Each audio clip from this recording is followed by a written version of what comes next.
तो अभी हम लोग देखेंगे कि कल हम लोगों ने यूनिफॉर्म सर्कुलर मोशन में how to identify the position vector हम लोगों ने आइडेंटिफाई किया था। अब उसी पोजीशन वेक्टर को ध्यान में रखते हुए आज हम लोग कई सी जो चीजें होती है, एक शॉर्टकट फॉर्म भी बताऊंगा मैं किस तरीके से आप लोग देखो। हम लोग इस चैप्टर में बेसिकली ये आपको 12th में भी काम में आएगा जब हम लोग इसमें दो टाइप की चीजें पढ़ते हैं। एक तो हम लोगों को लीनियर कॉम्बिनेशंस भी दिखाई देता है और साथ में हमको एंगुलर कॉम्बिनेशंस भी स्टडी करना है। हम लोगों ने अभी तक के बेसिकली तीन चीजें पढ़ी है, एक्स वी और ए। एक्स वी और ए। एक्स को हम लोग कहते हैं लीनियर डिस्प्लेसमेंट या डिस्प्लेसमेंट सिंपली बोलते हो, वी वेलोसिटी, ए एक्सेलरेशन हम लोगों ने स्टडी किया हुआ है। ठीक है। दूसरी यहाँ हम चीजें पढ़ेंगे थीटा के बारे में, वी के बारे में, और यहाँ पे वी की जगह हो जाएगा ओमेगा और ए की जगह हो जाएगा अल्फा। क्या हो जाएगा? ए की जगह अल्फा हो जाएगा। यहाँ एक्स डिस्प्लेसमेंट शो करता है तो हम लोग उसको लीनियर डिस्प्लेसमेंट बोलेंगे। ये सारे कंपोनेंट्स जो है हमारे वो कैसे दिखाई देते हैं? लीनियर कंपोनेंट्स दिखाई देते हैं। ये जितने भी कंपोनेंट्स होंगे वो कौन से डिफाइन होंगे? एंगुलर कंपोनेंट डिफाइन होंगे। कौन से कंपोनेंट डिफाइन होंगे? एंगुलर।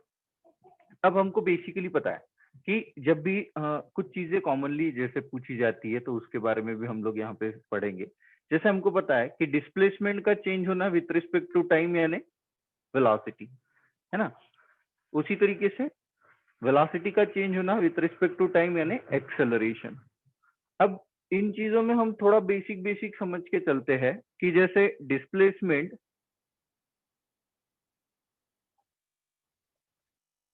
यानी minimum distance between two point. Displacement क्या है? Minimum distance between two point. ये छोटी छोटी चीजें याद रहे तो बहुत अच्छी बात है।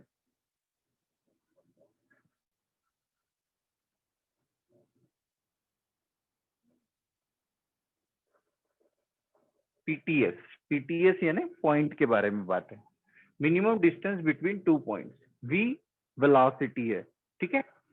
तो डिस्प्लेसमेंट का चेंज होना dx by dt, rate of change of displacement. मैंने लास्ट टाइम भी आपको बताया था कि ऐसी अगर कोई चीज अगर लिखी जाती है तो इसको रीड करने के लिए आप लोग तरीका सीख लो कि वेलोसिटी यानी क्या है? dx by dt। अब नेक्स्ट चीज है एक्सेलरेशन। क्या है?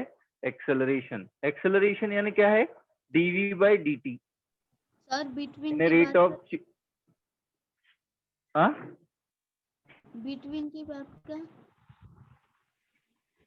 बिटवीन मिनिमम के बाद between two points, between two points ऐसा लिखा हुआ है।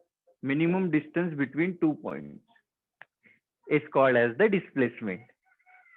ठीक है नहीं? तो rate of change of displacement with respect to time यानी velocity, rate of change of velocity with respect to time यानी एक्सेलरेशन।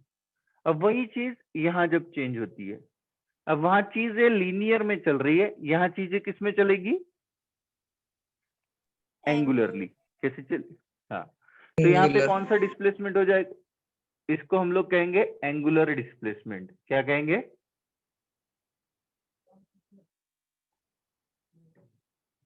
Angular displacement.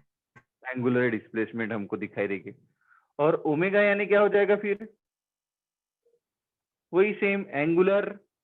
वी को हम क्या कहते हैं? वेलोसिटी, तो ये कौन सी वेलोसिटी हो जाएगी? Angular velocity. Angular velocity. ठीक है। अब ये एंगुलर वेलोसिटी, ये लीनियर एक्सेलरेशन। कौन सा एक्सेलरेशन? Linear acceleration. इसको कौन सा एक्सेलरेशन कहेंगे? Angular acceleration. Angular acceleration. Angular acceleration. ठीक है। अब इन सभी चीजों में अगर हम लोग ध्यान में रखते हैं तो ये किसके लिए है? For linear motion. Linear motion यानी लाइन, लाइन के क्रॉस में चलने वाले जो पार्टिकल्स होते हैं उनके बारे में हम लोग डिस्क्राइब। अब हम लाइन को ही समझो, एक स्ट्रेट लाइन है ए से लेके बी तक के। ठीक है। उस स्ट्रेट लाइन की लेंथ कुछ एल है। लेंथ कितनी है? L है। अब यहाँ अगर मैं इस लेंथ को ऐसे सर्कल में कन्वर्ट कर दूं, ठीक है, वही लेंथ है जो A से B पॉइंट के बीच में यहाँ पे डिफाइन हुई है। तो बताओ इन दो चीजों को कंपेयर अगर मैं करूं तो क्या मैं रेडियस और लेंथ के बीच में रिलेशन निकाल सकता हूं? सिंपल सा लॉजिकल क्वेश्चन। हाँ सर। हाँ, यहाँ क्या दिखाई दे रहा है तुमको? ये लेंथ है, बस लेंथ को मैंने किस में कन्वर्ट कर दिया? circumference, circumference of a circle. क्या सरकमफरेंस ऑफ ए सर्कल में रेडियस रहेगा?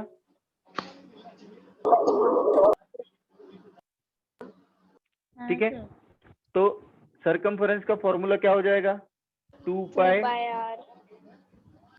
आर हो जाएगा। क्या 2 पाई आर इक्वल टू मैं एल लिख सकता हूँ? बिल्कुल, हाँ सर। अगर इसके लिए मैं लिख सकता हूँ। समझो, अब एक सिंपल सा क्वेश्चन होमवर्क के लिए लिख लो ये एग्जांपल्स। अगर 10 मीटर का लेंथ है तो उस 10 मीटर के लेंथ से हम रेडियस कितनी फाइंड आउट कर पाएंगे? अगर उस 10 मीटर के लेंथ के वायर से आपको आर कैलकुलेट करना है, कर पाओगे? yes sir, कर लो, एग्जाम्पल्स लिख के रख दो, हम साथ साथ में इसके एग्जाम्पल्स भी पढ़ते चलेंगे और आपको R1, R2 और R3 फाइंड आउट करना है। फॉर्मूला आपके आंखों के सामने, सिंपली इसको यूटिलाइज करके आप सरकमफरेंस ऑफ ए सर्कल में रेडियस को निकाल सकते हो। ठीक है, ये चीज हो गई जो सिंपली हम लोग चीजों को डिफाइन करते हैं। अब यहाँ हम जब चीजें डिफाइन करते हुए चलते हैं तो ये एग्जांपल्स लिख लिए सभी ने? yes sir, good. हाँ सर। और हाँ,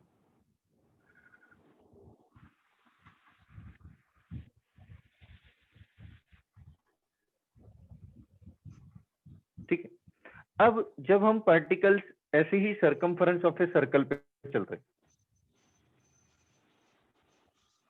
ठीक है, अब समझो ये एक पर्टिकुलरली स्ट्रेट लाइन है। इस स्ट्रेट लाइन में समझो कोई व्हीकल ट्रैवल हो रहा है।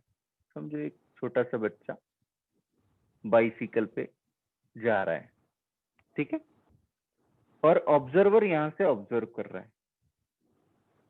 इनिशियली ऑब्जर्वर की निगाहें इस साइकिल वाले की तरफ है, जो छोटा सा बच्चा इसके ऊपर बैठा हुआ है, ठीक है। जैसे ही ये आगे बढ़ते जाएगा, it is moving with constant linear velocity, it is moving with constant linear velocity. अब धीरे धीरे जब ये पोजीशन चेंज करते जाएगा तो मेरे को एक बताओ, लीनियर सेपरेशन बढ़ेगा क्या?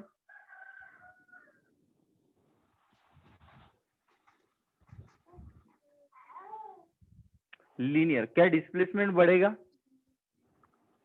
हाँ। इनिशियली डिस्प्लेसमेंट बढ़ेगा। एंगल कैसा हो जाएगा? यहाँ थीटा, यहाँ θ1, यहाँ आ जाएगा तो θ2। इसका मतलब है कि अगर ऑब्जर्वर उसी पोजीशन पे जहां पे इनिशियली था, तो जैसे ही ये पार्टिकल कैसा मूव हो रहा है? constant velocity, हाँ, कांस्टेंट वेलोसिटी के साथ में हो रहा है, लीनियर वेलोसिटी शो कर रहा है वो। बट लीनियर वेलोसिटी से पार्टिकल भले ही स्ट्रेट मूव हो रहा होगा, लेकिन क्या हम ये जो ऑब्जर्वर है, ऑब्जर्वर क्या एंगुलर मोमेंटम उसका मेजर कर रहा है? हाँ सर। समझ में आ गया? अब आपको पता है कि अगर ऑब्जेक्ट को हम लोग, यानी क्या है कि अगर देखो, अब इसी के ऊपर से मैं बोल रहा हूं, अब मेरे को बताओ रेडियस किसकी ज्यादा रहेगी?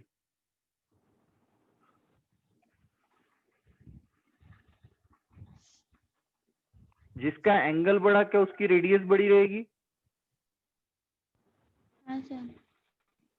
हाँ सर। समझ में आ गया? अगर हम ऐसा कर्व अगर ड्रॉ करते, ये छोटा कर्व हो गया, ये बड़ा कर्व हो गया, बोलो रेडियस किसकी ज्यादा होगी? बड़े कर की।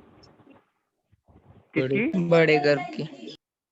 बड़े की रेडियस ज्यादा होगी और छोटे की रेडियस कम होगी। बट दोनों के बीच में एंगल कम।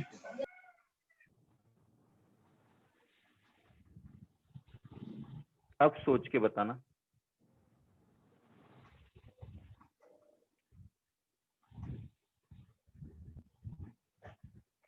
अब इस ए से बी की तरफ और ए डैश से बी डैश की तरफ में जब मूव हो रहा है तो क्या दोनों के लिए एंगल सेम है? नहीं सर। दोनों के लिए नहीं। ए से बी की तरफ में जा रहा है, ये along the circumference of a circle इस सर्कल पे चल रहा है और यहाँ पे ये इस सर्कल पे चल रहा है। तो बोलो ए से बी पे जा रहा है और ये ए डैश से बी डैश पे जा रहा है, तो इन दोनों में एंगल सेम है कि डिफरेंट है?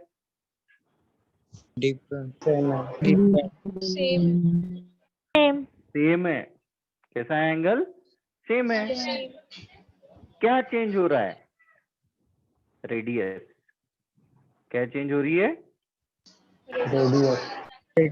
रेडियस चेंज हो रही है। और क्या चेंज हो रहा है? आर्क। आर्क। क्या चेंज हो रहा है? आर्क चेंज हो रहा है। इसका मतलब है कि हम जब ये चीजें स्टडी करते हैं तो हमको पता है कि आर्क और रेडियस क्या चेंज हो रही है? आर्क और रेडियस। अब हमारे पास में हमने एक सिंपल सी चीज पढ़ी थी, एक प्लेन एंगल का फॉर्मूला पढ़ा था कि plane angle theta is nothing but equal to arc upon radius, पढ़ा था? हाँ सर। ठीक है। अब इसमें आपको दिखाई देता है अगर आर्क अगर कॉमन है, आर्क अगर कॉमन है तो रिलेशन रहेगा थीटा और रेडियस के बीच। रिलेशन किसके बीच में रहेगा? थीटा और रेडियस। थीटा और रेडियस के बीच। लेकिन अगर थीटा अगर कांस्टेंट है तो रिलेशन किसके बीच में रहेगा? आर्क और रेडियस। समझ में आ गया? क्या ऐसे इक्वेशन में कभी भी आपको एक चीज कॉमन दिखाई देती कि इक्वेशन भी हमारा डिफाइन करके बताता है कि कोई भी दो चीजों के बीच में अगर वेरिएशन अगर हो रहा है तो तीसरी चीज कांस्टेंट होती है।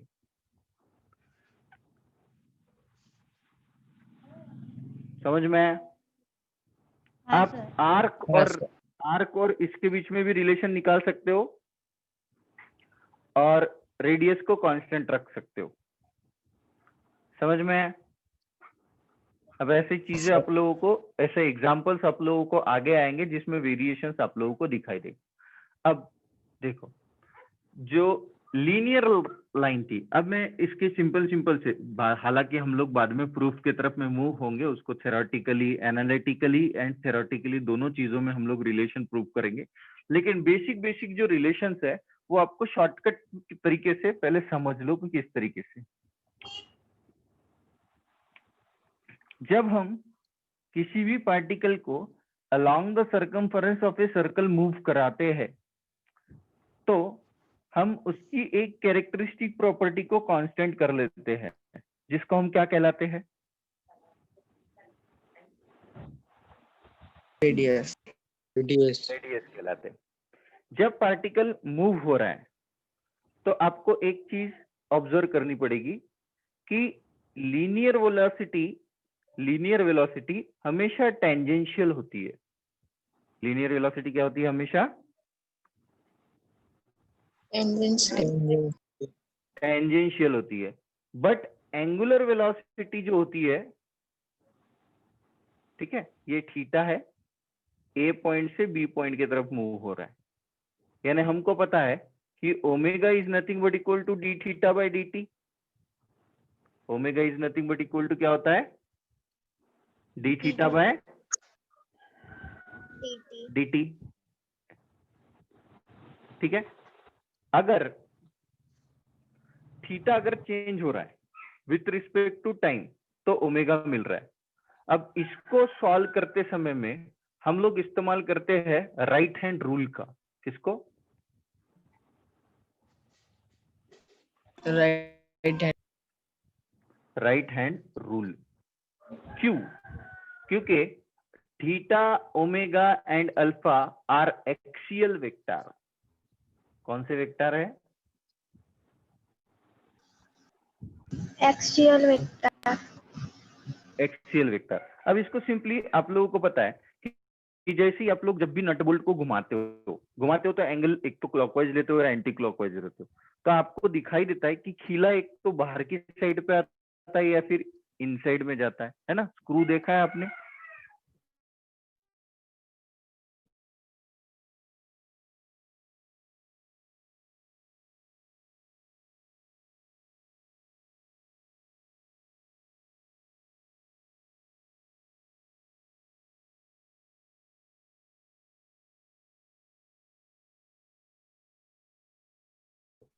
क्रॉस यानी into the plane of paper जा रहा है, डॉट यानी out of plane of paper आ रहा है। समझ में आया? हाँ सर। ठीक है, तो एंटी क्लॉकवाइज एंड क्लॉकवाइज इसको आइडेंटिफाई कर सकते हो। ठीक है, रहा है एंटी क्लॉकवाइज डायरेक्शन में रहा है, लेकिन चल किधर रहा है? आउटसाइड में। यानी क्या कर रहा है? इसका मैग्नीट्यूड वो इस प्लेन में डिफाइन कर रहा है, बट डायरेक्शन आपको परपेंडिकुलर टू प्लेन दिखाई दे रहा है। डायरेक्शन कैसी दिखाई दे रही है? Perpendicular to the plane. Direction कैसी रहेंगी? Perpendicular to plane. And magnitude कहां पे डिफाइन होगा? हाँ, एंड मैग्नीट्यूड कहां पे डिफाइन होगा? Along the in plane. ठीक है, तो मैं यहां लिख देता हूं ताकि आप लोग पढ़ सको। Magnitude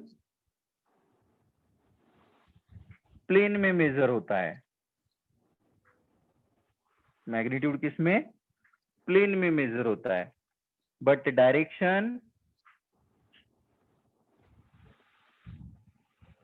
perpendicular to plane. Direction किसको रहेगी? Perpendicular to plane. समझ में आ गया?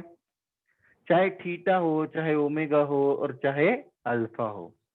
अब ये चीजें क्यों होती है वो मैं बाद में आपको राइट हैंड रूल के हिसाब से आपको समझाऊंगा। जैसे देखो, राइट हैंड रूल आपको पता है इस तरीके से एंटी क्लॉकवाइज, तो thumb will be indicated the direction. अगर आप लोग इस तरीके से एंटी क्लॉकवाइज डायरेक्शन में घूम रहे हो तो थंब ऊपर की तरफ में जाएगा। क्लॉकवाइज डायरेक्शन में अगर आपकी कर्ल फिंगर अगर घूम रही है तो ये डाउनवर्ड डायरेक्शन में जाएगा। ये सब चीजें हम लोगों ने यहाँ पे पढ़ी थी। ठीक है, सिंपल सिंपल सी चीजें हम लोग क्या करते हैं?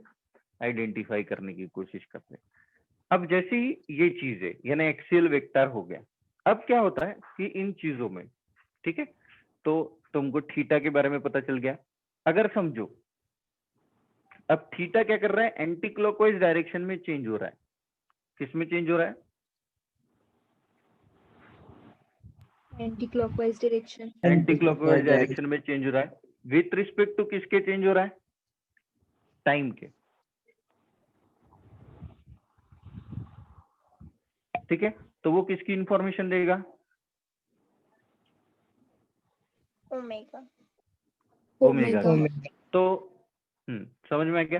तो अगर थीटा चेंज हो रहा है विथ रिस्पेक्ट टू टाइम, तो अगर तो एंगुलर वेलोसिटी की डायरेक्शन वही रहेगी जहां चेंज इन वेलोसिटी की डायरेक्शन रहेगी। किसकी डायरेक्शन रहेगी?